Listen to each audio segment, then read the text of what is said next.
Good morning student. आज हम अपनी हिंदी ऑनलाइन जो क्लास है उसमें हम हमारी कक्षा 7 है जिसका 4th चैप्टर है राष्ट्रध्वज, उसके बारे में जानकारी प्राप्त करेंगे। हमारा फर्स्ट वीडियो चल रहा है जिसमें हम राष्ट्रध्वज है जो चैप्टर है उसके बारे में जानकारी ले रहे हैं, जिसमें आपको सबसे पहले हमें किसका ज्ञान होना चाहिए, इस पाठ के शब्दार्थ का ज्ञान होना चाहिए। तो सबसे पहले हम क्या करेंगे, शब्दार्थ लिखेंगे।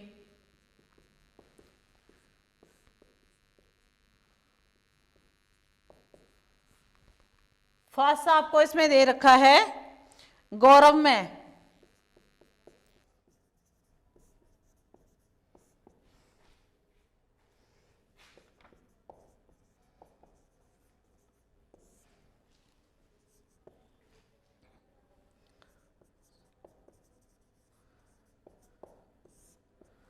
स्वाधीनता। स्वाधीनता मीन्स क्या होता है, आजादी।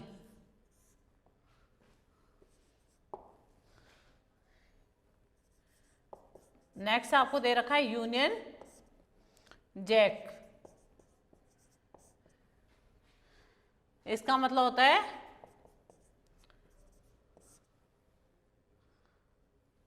अंग्रेज सरकार का झंडा।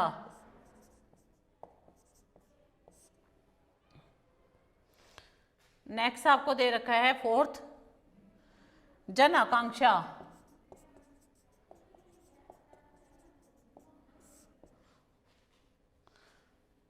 इसका मतलब होता है लोगों की इच्छा। 5th में आपको दे रखा है तिरंगा।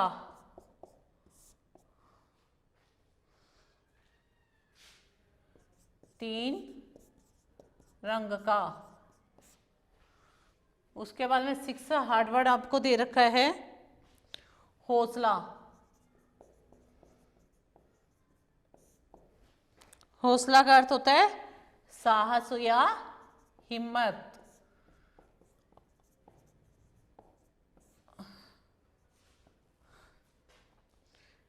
जेहन। जेहन मीन्स होता है दिमाग।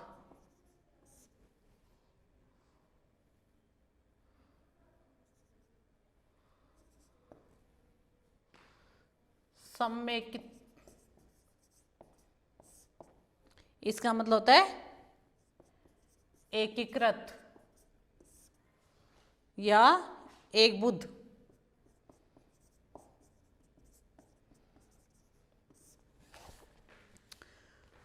स्टूडेंट हमने इसके शब्दार्थ लिख लिए हैं। अब हम इस पाठ के बारे में जानकारी प्राप्त करेंगे। इस पाठ में आपको आज़ादी की जब हमारी लड़ाई हुई थी उस टाइम में जो राष्ट्रीय ध्वज फहराया गया था उसके बारे में जानकारी देंगे कि वह राष्ट्रीय ध्वज कैसे बनाया था, किसने बनाया था, कब बनाया था और उसमें उन रंगों का क्या क्या महत्व होता है उसके बारे में देंगे जानकारी। तो हमारा चैप्टर है राष्ट्रध्वज, जिसमें आपको स्वतंत्रता की लड़ाई राष्ट्रध्वज के तले लड़ी गई थी। यानी हमारा जो राष्ट्रध्वज था तिरंगा, उसको हमने वहाँ पे स्थापित किया था और उसी को देखते हुए हमारे मन में जो आज़ादी की ललक जगी हुई थी उससे हमने आज़ादी प्राप्त की थी। हमारे राष्ट्रध्वज के निर्माण एवं विकास की भी एक कहानी है। इसके वर्तमान रूप को 22 जुलाई 1947 को स्वीकार किया गया था। इस पाठ में भारत के राष्ट्रध्वज के विकास की कहानी व उसके इतिहास के बारे में बताया गया है कि उसकी क्या कहानी थी, उसका क्या इतिहास था, वह कब बनाया गया था और उस रंगों का क्या क्या महत्व लोगों को बताया गया था। हिंद देश का प्यारा झंडा ऊंचा सदा रहेगा। जी हाँ, हम सबकी यही भावना है कि 3 रंगों एवं अशोक चक्र से सुसज्जित हमारा राष्ट्रीय ध्वज सदैव शान से फहराता रहे। प्रत्येक भारतीय नागरिक का यह कर्तव्य है कि वह देश की स्वतंत्रता और तिरंगे का सम्मान बनाए रखे। तो आपने देखा है जो हमारा तिरंगा है उसका सभी सम्मान करते हैं, सभी लोग सम्मान करते हैं, उसे ऐसी वैसी नीची जगह पे नहीं रखा जाता, बल्कि उनको सम्मानित करके ऊंची जगह पे रखा जाता है और हमेशा तिरंगा झंडा हमारा हवा में लहराता रहता है। तो हमारे जो क्रांतिकारी राष्ट्रीय ध्वज का अत्यधिक महत्व क्यों देते थे क्रांतिकारी जो लोग थे, जिनमें क्या कौन सी क्रांति थी, आज़ादी की क्रांति थी। वह राष्ट्रीय ध्वज को देख के अपने मन में क्या है, आज़ादी की भावना को जागृत करते रहते थे, लोगों को बताते थे कि ये हमारा राष्ट्रीय ध्वज है, ये क्या प्रतीक बता रहा है हमें, और लोग उसकी भावना को, उनको विचारों को सुन के अपने मन में आज़ादी पाने की हमेशा भावना रखते थे। तो ये बताया गया है, आपको यहाँ पिक्चर दे रखी है, 1907 में वंदे मातरम लिखा हुआ है, 1917 में आपको झंडा दिखाया गया है, 1921 में आपको एक चरखा बना हुआ है वो दिखाया गया है, उसके बाद 1931 है जिसमें आपकी 3 पट्टियां दिखाई गई है, सबसे ऊपर वाली केसरिया है, बीच की क्या है सफ़ेद पट्टी है और सबसे नीचे हरी पट्टी दिखाई गई है, और बीच में हमारे जो महात्मा गांधी का चरखा था, उनका बापूजी का जो चरखा था उसका निशान बताया गया है। और 1947 में हमारा क्या बताया गया है, हमारे तिरंगे को दिखाया गया है, जो क्या है सबसे ऊपर केसरिया पट्टी है, उसके बीच में हमारी सफ़ेद पट्टी दिखाई गई है, उसके बाद में हरी पट्टी दिखाई गई है और बीच में हमारा अशोक चक्र दिखाया गया है नीले रंग में। प्रत्येक वस्तु का एक इतिहास एवं कहानी होती है। तिरंगे के विकास की भी एक गौरवमय कहानी है। हमारा राष्ट्रीय ध्वज भारतीय राष्ट्रीय कांग्रेस के ध्वज का प्रतिवर्तित रूप है। कांग्रेस ने स्वाधीनता की जंग अपने ध्वज के नीचे लड़ी और अंततः देश को स्वाधीनता दिलाई, यानी आज़ादी दिलाई थी।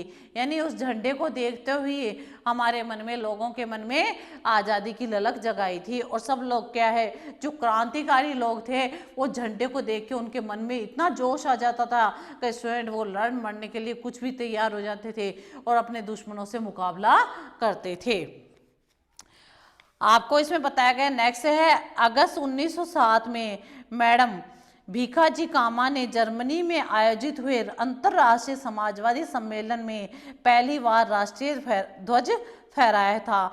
इस ध्वज में 3 रंगों की पट्टियां थी, सबसे ऊपर हरी, मध्य में सुनहरे और सबसे नीचे लाल रंग की पट्टी थी, जो कब फहराई गई थी, 1907 में फहराई गई थी।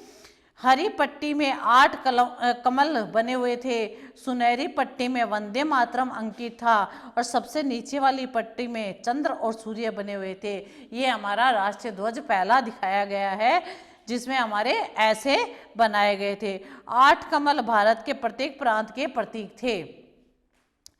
फिर आपको बताया गया है इसमें नेक्स्ट पैराग्राफ में, सन 1917 में बाल गंगाधर तिलक और डॉक्टर एनी बेसेंट ने एक नया झंडा तैयार किया था। हमारा ही जो राष्ट्रीय ध्वज था उसका रूप परिवर्तित कर दिया था और नया झंडा तैयार किया था। इसमें 5 लाल व 4 हरे रंग की पट्टियां थी। बाएं भाग में ऊपर की ओर एक कोने में इंग्लैंड के राष्ट्रीय ध्वज का यूनियन जैक ही अंकित था। यूनियन जैक यानी अंग्रेजी सरकार का जो झंडा था वो अंकित था उसके अंदर, और दाएं भाग में एक चांद और एक तारा था। इस ध्वज में एक पंक्ति में 5 तारे और तथा दूसरी पंक्ति में 2 सफेद तारे बने हुए थे। यह 1917 में कांग्रेस के कोलकाता अधिवेशन में फहराया गया था। यूनियन जैक होने के कारण लोगों ने इसका विरोध किया, क्योंकि इसमें क्या था, अंग्रेजों का जो झंडा था, अंग्रेजी सरकार का झंडा था, उसका चिन्ह भी लगा हुआ था, इसलिए वहाँ के लोगों ने इसका विरोध किया। फिर उसके बाद में 1921 में आयोजित कांग्रेस अधिवेशन के समय जो ध्वज तैयार किया गया था उसमें 2 पट्टियां थी। ऊपर की पट्टी का रंग हरा और नीचे वाली क्या थी, लाल थी। ये दोनों रंगों की पट्टियां 2 प्रमुख समुदायों का प्रतीक थी। महात्मा गांधी ने इस ध्वज में एक संशोधन किया, यानी कुछ चेंजिंग की। इसमें एक सफ़ेद पट्टी और शामिल की गई जो शेष समुदाय के लोगों का प्रतीक थी। जन आकांक्षाओं का प्रतीक चरखा इस ध्वज का अंकित था, इस ध्वज पर अंकित था। यद्यपि असहयोग आंदोलन में इस ध्वज का प्रयोग किया गया था, फिर भी यह प्रचलित नहीं हुआ, यानी इतना फेमस नहीं हुआ। फिर उसके बाद में अगस्त 1931 में भारतीय राष्ट्रीय ध्वज राष्ट्रीय कांग्रेस समिति मुंबई ने जो राष्ट्रीय ध्वज स्वीकार किया उसमें 3 समानांतर पट्टियां थी जो क्रमशः केसरिया, सफेद व हरे रंग की। सफेद पट्टी पर गहरे नीले रंग का चरखा था। इस राष्ट्र ध्वज के रंग किसी समुदाय के प्रतीक नहीं थे। केसरिया रंग त्याग और वीरता का प्रतिनिधित्व कर रहा था। सफेद सत्य और शांति का, जन आकांक्षाओं को चरखा प्रदर्शित कर रहा था और वह हरा रंग खुशहाली का प्रतीक था। 30 अगस्त 1931 को पूरे देश में यह झंडा फहराया गया। 22 जुलाई 1947 को नई दिशा में संविधान सभा की बैठक में पंडित जवाहरलाल नेहरू ने राष्ट्रीय ध्वज संबंधी प्रस्ताव पेश करते हुए जो भाषण दिया उसमें कुछ अंश इस प्रकार है। हम संकल्प करते हैं कि भारत का राष्ट्रीय ध्वज गहरे केसरी, सफेद और गहरे हरे रंग का तिरंगा झंडा होगा। सफेद पट्टी के मध्य में चरखे के प्रतीक स्वरूप नीले रंग में अशोक के सारनाथ स्तंभ के सिंह शीर्ष का चक्र होगा जिसका व्यास सफेद पट्टी की चौड़ाई के अनुपात में होगा। यानी जो सफेद पट्टी बनी हुई थी उस चौड़ाई के अनुपात में सफेद चक्र बनाया गया था जो अशोक चक्र कहलाता है। ध्वज की चौड़ाई तथा लंबाई 2:3 के अनुपात में रहेगी। इस झंडे के पीछे एक इतिहास है। अपनी शानदार जंगे आज़ादी के कई उतार चढ़ाव मुझे याद आ रहा है। मुझे याद है कि मेरी इस तरह सदन के सदस्यों को भी याद होगा कि कैसे इस झंडे को देखकर हमारी नसें फड़क उठती थी। यानी उस राष्ट्रीय ध्वज को जब देखते थे तो क्या होता था, इससे लोगों की नसें फड़क उठती थी, उनमें आज़ादी का जोश आ जाता था और उसी आज़ादी के जोश से वो क्रांतिकारी जो नेता थे वो आज़ादी की लड़ाई में कूद पड़ते थे तो फड़क उठती थी। और जब कभी हम थकने लगते तो हमारी हिम्मत टूटने लगती थी। तो कैसे हम यह झंडा हमें बराबर आगे बढ़ते रहने का हौसला देता था कि हमें इस झंडा जैसे हवा में लहरा रहा है वैसे ही हमें भी आगे बढ़ना है, हमें थकना नहीं है, हमें हार नहीं माननी है, बल्कि इस झंडे को देखकर लोगों में खुशी और आज़ादी की जागृति आ जाती थी। अपनी आखिरी सांस तक हमारे वीर क्रांतिकारी झंडे को थामे रहे और जब बलिदान का क्षण आया तो झुकने से पहले ही इसे दूसरों को थमा गए ताकि यह झंडा हमेशा ऊंचा बना रहे।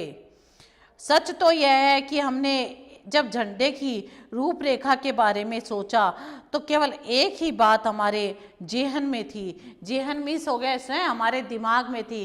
कौन सी बात दिमाग में थी हमारे? क्योंकि राष्ट्र का प्रतीक देखने में सुंदर होना ही चाहिए। हमने चाहा कि झंडा ऐसा हो जो राष्ट्र को संपूर्णता के साथ अभिव्यक्त कर सके, अर्थात वह अपने संपूर्ण राष्ट्र में भी अपने अपने अलग अलग अंगों से हमारे देश की अंतरात्मा, हमारी जो परंपराएं हैं और हजारों साल की हमारी जो समन्वय जीवन दृष्टि को समेकित रूप में अभिव्यक्त कर सके। समेकित यानी एक बुद्ध होकर एकीकृत की हमारे सब भारतीय लोग क्या है, एक है। यही भावना, यही सोचकर हमने इसकी रूपरेखा बनाई है।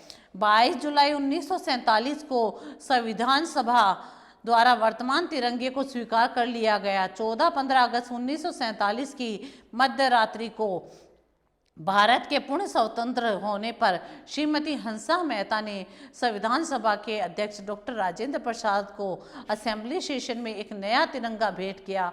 कौन सा? जो 1947 का, जो आज भी हमारा तिरंगा बना हुआ है, वह दिया। अगले दिन 15 अगस्त 1947 के शपथ ग्रहण समारोह के बाद यह तिरंगा राष्ट्र ध्वज राष्ट्रपति भवन पर फहराया गया। 16 अगस्त 1947 को इस राष्ट्र ध्वज को पंडित जवाहरलाल नेहरू ने प्रातः 8:30 बजे दिल्ली के लाल किले पर फहराया। झंडा फहराते समय इस बात का ध्यान रखना चाहिए कि किसी भी अवस्था में उसकी गरिमा को क्षति न पहुंचनी चाहिए, यानी पहुंच ना पाए। का ये बताया गया है कि जब भी झंडा फहराया जाता है तो हमारा राष्ट्रीय गान होता है, और राष्ट्रीय गान होता है तो स्टूडेंट हमारा क्या होता है, सभी उसी व्यवस्था में, उसी पोजीशन में खड़े रहते हैं, और हमें उस झंडे का सम्मान करना चाहिए। हमेशा झंडा सही दिशा में होना चाहिए और लहराता हुआ होना चाहिए। झंडे का ऊपर, सबसे ऊपर कौन सा रंग होता है, केसरिया होता है, सबसे नीचे हरा रंग होता है, तो उसी व्यवस्था में वो लगा होना चाहिए। तो इस सब व्यवस्थाओं को हमें ध्यान में हमेशा रखना चाहिए और अपने राष्ट्रीय ध्वज का सम्मान करना चाहिए। तो जय हिंद। हम हमारे राष्ट्रीय ध्वज का सम्मान करते हैं और हमें इसकी गरिमा को बनाए रखने का हमेशा प्रयत्न करना चाहिए, और इसका क्या है, प्रत्येक व्यक्ति को इसका महत्व भी समझाना चाहिए। धन्यवाद।